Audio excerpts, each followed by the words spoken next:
You may have heard of human trafficking.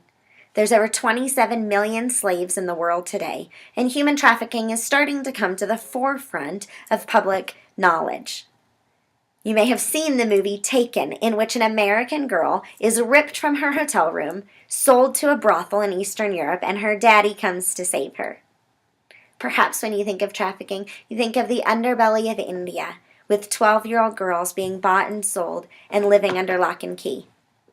But what you may not realize is it's happening here, in your city, in your state, right on streets that might be right outside your front door. Did you know that over 81% of trafficking cases involve U.S. victims? That's according to the Department of Justice. Over 200,000 women and children that are U.S. citizens are in danger of exploitation this year, with a quarter of them starting off as runaways. That's according to the Polaris Project. This is an issue facing our world. But what can you do about it? What you can do is you can stop glamorizing the pimp culture.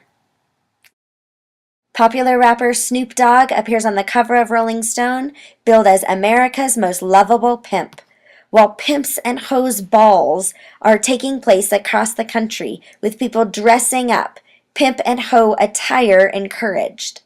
Bands like 3 Mafia 6 win Academy Awards for songs about pimping and how it's a business to sell women.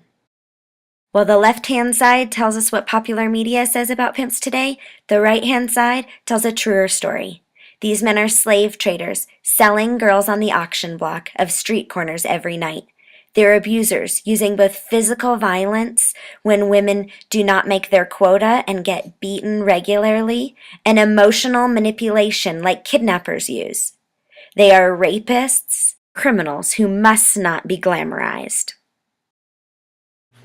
Rachel Lloyd from the book Girls Like Us, and the founder of the GEMS Foundation, talks about Sarah being beaten by a 2x4, like 50 Cent described. Or Nana, held down by a pimp and his friend while they used a home tattoo kit to tattoo his name all over her body, including her neck and her arms. This isn't okay. Would you walk up to your friend and say, hey, looking like a rapist today?